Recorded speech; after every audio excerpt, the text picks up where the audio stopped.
The prophet stories are amazing, are amazing. We like to hear the prophet stories, prophet stories. ওয়ালাইকুম আসসালাম। আপনার কাছে নবীদের গল্প শুনতে চাই। মাশাআল্লাহ, অনেক ভালো। আজকে আমরা নবী আদম আলাইহি ওয়াসাল্লামের গল্প শুনবো। তোমরা শুনবে তো? হ্যাঁ, চলো তাহলে শুরু করি। বিসমিল্লাহ। অনেক বছর আগে আল্লাহ পৃথিবী, চাঁদ, সূর্য বানান। এরপর তিনি মানুষ বানাতে চান। তাই তিনি ফেরেশতাদের পৃথিবীতে পাঠান কাদামাটি নেওয়ার জন্য। ফেরেশতারা পৃথিবীতে এসে অনেক জায়গা থেকে কাদামাটি নিয়ে যায়। এরপর আল্লাহ কাদামাটি দিয়ে মানুষের মতো আকার বানান এবং একে আদম বলে ডাকেন। এভাবে এই আদমকে 40 বছর রেখে দেন। ফেরেশতারা ও ইবলিস ভাবছিল যে এটা কি, তারা ভয় পাচ্ছিল। কিন্তু ইবলিস সব থেকে বেশি ভয় পাচ্ছিল।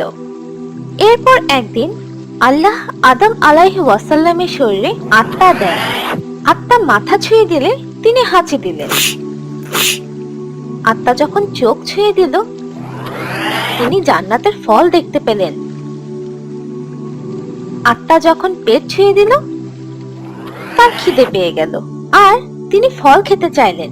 আর তাই আত্মা তার পা ছুঁয়ে দেওয়ার আগেই তিনি লাফিয়ে উঠলেন আর পড়ে গেলেন। আল্লাহ তখন বললেন যে মানুষ অনেক অধৈর্য।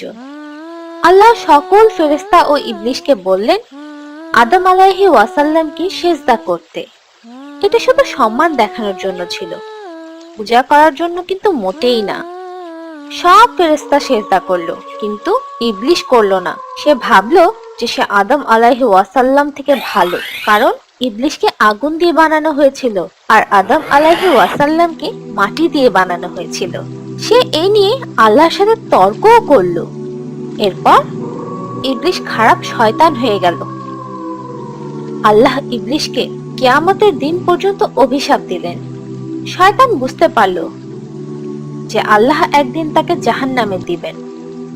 তাই সে আল্লাহর কাছে শক্তি চায় যাতে সে মানুষকে ধোঁকা দিয়ে তার সাথে জাহান্নামে নিয়ে যেতে পারে। আল্লাহ তার চাওয়া পূরণ করলেন এবং তাকে শক্তি দিলেন। একই সাথে আল্লাহ সবাইকে সাবধান করলেন, যদি কেউ শয়তানের দেখানো পথে চলে তাহলে সে শয়তানের সাথে জাহান্নামে যাবে। আর তাই আল্লাহ আমাদের সঠিক পথে চলার জন্য কোরআন দিয়েছেন। শয়তান কেন মানুষকে ধোঁকা দিতে চায়? তোমরা কি কেউ জানো? কেউ বলতে পারবে? মানুষের জন্য ইবলিস শয়তান হয়েছে, তাই সে রাগ করে মানুষের ক্ষতি করতে চায় এবং নিজের সাথে জাহান্নামে নিয়ে যেতে চায়। মাশাআল্লাহ, ঠিক বলেছ। শয়তান আমাদের অনেক বড় শত্রু এবং খারাপ কাজ করে, ফেরেশতারা ভালো কাজ করে, আর মানুষ মানে আদম আলাইহি ওয়াসাল্লাম হলেন বুদ্ধির প্রতীক। আদম আলাইহি ওয়াসাল্লাম অনেক বুদ্ধিমান ছিলেন, কারণ আল্লাহ তাকে সবকিছুর নাম শিখিয়েছিলেন। মানব জাতির মা বিবি হাওয়াকে কিভাবে বানানো হয়েছিল? জান্নাতে আদম আলাইহি ওয়াসাল্লাম খুব একাকী অনুভব করতেন। একদিন তিনি ঘুম থেকে উঠে তার পাশে এক মেয়েকে দেখতে পান, যাকে আল্লাহ তার বুকের বাম পাশে সব থেকে ছোট হাড় দিয়ে বানিয়েছেন। আদম আলাইহি ওয়াসাল্লাম জিজ্ঞেস করলেন, কে তুমি? একটি মেয়ে। তোমাকে কেন বানানো হয়েছে? যাতে আমার সাথে তুমি খুশি থাকো। ফেরেশতাগণ আদম আলাইহি ওয়াসাল্লামের বুদ্ধি কত সেটা জানতে চাইছিল, তাই তারা আদম আলাইহি ওয়াসাল্লামকে জিজ্ঞেস করলো, হে আদম, এই মেয়ের নাম কি? হাওয়া। তার নাম হাওয়া কেন? কারণ তাকে জীবিত কিছু থেকে বানানো হয়েছে।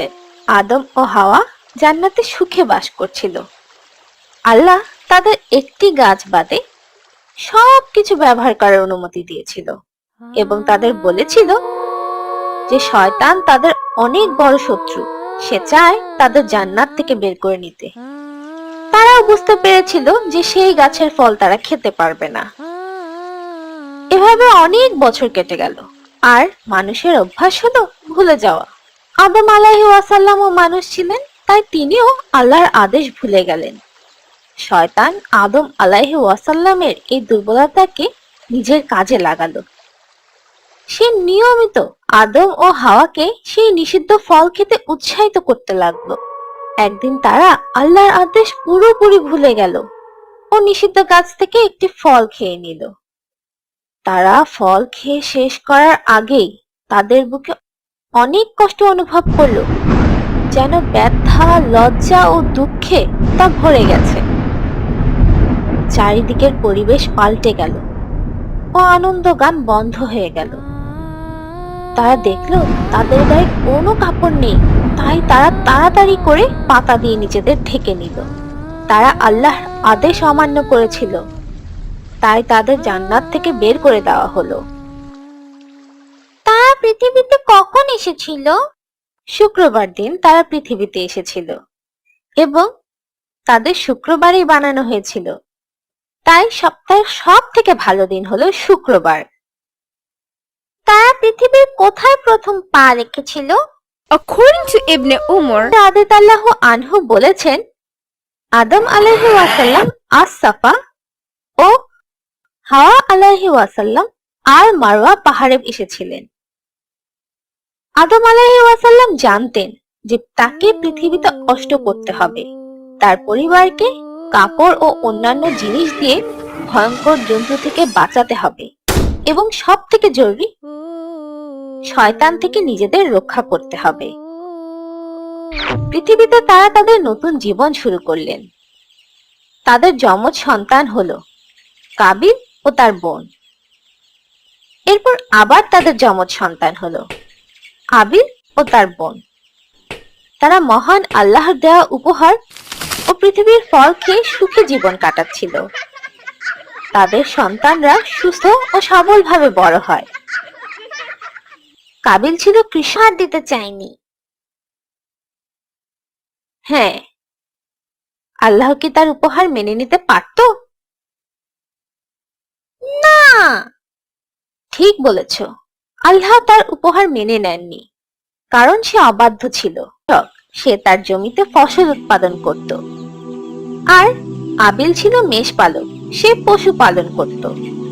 তাদের যখন বিয়ের বয়স হলো, আল্লাহ আদম আলাইহিস ওয়াসাল্লামকে বললেন তাদের নিজের অন্য ভাইয়ের যমজ বোনকে বিয়ে করতে হবে, মানে আবিলকে কাবিলের যমজ বোন আর কাবিলকে আবিলের যমজ বোনকে বিয়ে করতে হবে। কিন্তু কাবিল আল্লাহর আদেশ মেনে নিল না, কারণ সে নিজের যমজ বোনকে বিয়ে করতে চেয়েছিল। আদম আলাইহিস ওয়াসাল্লাম তো বিপদে পড়ে গেলেন। তিনি তার পরিবারের শান্তি ও একতা চাইতেন, তাই তিনি আল্লাহর কাছে সাহায্য চাইলেন। আল্লাহ আদেশ দিলেন তার দুই ছেলে আল্লাহকে কোনো প্রিয় জিনিস উপহার দিবে এবং যার উপহার সুন্দর ও ভালো হবে সে নিজের ইচ্ছা মতো বিয়ে করতে পারবে। তারা দুজনেই উপহার দেবার জন্য রাজি ছিল। আবিল তার পশুর মাঝে সব থেকে ভালো পশু দিতে চাইল, কিন্তু কাবিল তার ফসলের সব থেকে খারাপ ফসল দিতে চাইল। এখন পর্যন্ত কাবিল দুটো ভুল করেছে। কেউ কি বলতে পারবে কি কি? হ্যাঁ, সে আল্লাহর আদেশ অমান্য করেছে, কারণ আবিলের বোনকে বিয়ে করতে রাজি হয়নি এবং সে প্রিয় জিনিস এর ফলে কাবিল অনেক রেগে যায়, কারণ সে তার সুন্দর বোনকে বিয়ে করতে পারল না। তার রাগ তাকে শয়তানের পথে নিয়ে গেল এবং সে আবিলকে হত্যার হুমকি দিল। একদিন আবিলের কাছ থেকে ফিরতে দেরি হচ্ছিল, তাই আদম আলাইহিস ওয়াসাল্লাম কাবিলকে পাঠালো তার খোঁজ নিতে। কাবিল তার ভাইকে একা পাওয়ার সুযোগ পেয়ে গেল এবং সে এতটাই রেগেছিল যে সে তার ভাইকে পাথর দিয়ে আঘাত করে মেরে ফেলল। এটা পৃথিবীতে মানুষের প্রথম মৃত্যু এবং প্রথম খারাপ কাজ ছিল। শয়তান আবার মানুষকে ধোঁকা দিল ও এভাবেই পৃথিবীতে খারাপ কাজ শুরু হয়। আবিলকে অনেক সময় না পাওয়ার কারণে আদম আলাইহি ওয়াসাল্লাম তাকে খুঁজতে শুরু করে, কিন্তু তিনি তাকে না পেয়ে কাবিলকে জিজ্ঞেস করলেন। আর কাবিল রেগে বলল, আমি আমার ভাইয়ের পাহারাদার নই। এরপর আদম আলাইহি ওয়াসাল্লাম বুঝতে পারলেন যে আবিল মারা গেছে এবং তিনি অনেক কষ্ট পেলেন। শরীরকে কি করেছিল? এটি ছিল পৃথিবীতে মানুষের প্রথম মৃত্যু, তাই সে জানতো না যে আবিলের শরীর কি করে দাফন করতে হবে। তাই সে এটি কাঁধে নিয়ে ঘুরে বেড়াতে লাগলো এবং লুকোনোর জায়গা খুঁজতে লাগলো। আল্লাহ তখন দয়া করে তার সামনে 2টি কাক পাঠালেন ও তারা লড়াই করতে লাগলো। এর মধ্যে একটি কাক মারা গেল। বেঁচে থাকা কাকটি তার ঠোঁট ও নখ দিয়ে মাটিতে গর্ত করলো এবং মৃত কাককে গর্তে ফেলে মাটি দিয়ে ঢেকে দিল। কাবিল এটি দেখেও লজ্জিত হলো। সে তার ভাইকে একইভাবে দাফন করলো এবং এটি পৃথিবীতে প্রথম দাফন ছিল। 2 ছেলেকে হারিয়ে আদম আলাইহি ওয়াসাল্লাম অনেক বিষণ্ণ ছিলেন। এক ছেলে মারা গিয়েছিল এবং অন্যজন শয়তানের পথে চলছিল। তিনি তার পুত্রদের জন্য প্রার্থনা করলেন এবং তার অন্যান্য সন্তানদের ও নাতি নাতনিদের উপদেশ দিলেন। তাদেরকে আল্লাহ সম্পর্কে বললেন এবং তার প্রতি ঈমান আনতে বললেন। তিনি শয়তান সম্পর্কেও তাদের বলেন এবং তার নিজের অতীতের গল্প শুনিয়ে তাদের সতর্ক করেন। তিনি তাদের বলেন যে কিভাবে শয়তান কাবিলকে তার ভাই আবিলকে মারার জন্য উৎসাহিত করেছিল। এভাবে অনেক সময় চলে যায়। আদম আলাইহি ওয়াসাল্লাম বৃদ্ধ হয়ে যান এবং তার পৃথিবীতে অনেক সন্তান হয়। আদম আলাইহি ওয়াসাল্লাম মৃত্যুর নিকটে আসলে তিনি তার পুত্র সেথকে মানুষের জন্য পরবর্তী পথ প্রদর্শক হিসেবে নিযুক্ত করলেন। আদম আলাইহি ওয়াসাল্লাম মৃত্যুর কাছাকাছি হলে তিনি জান্নাতের ফল খেতে চাইলেন। তাই তার সন্তানরা ফল খুঁজতে বেরিয়ে পড়ল।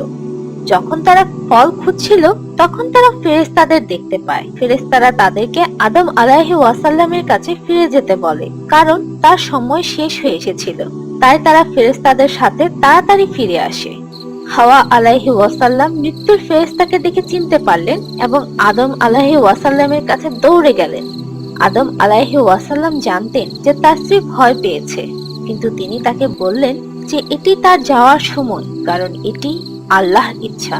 তার মৃত্যুর আগে তিনি তার সন্তানদের বলেন যে আল্লাহ পৃথিবীতে মানুষকে একা ছেড়ে দেবেন না, বরং তিনি নবীদের তাদের সহায়তার জন্য পাঠাবেন।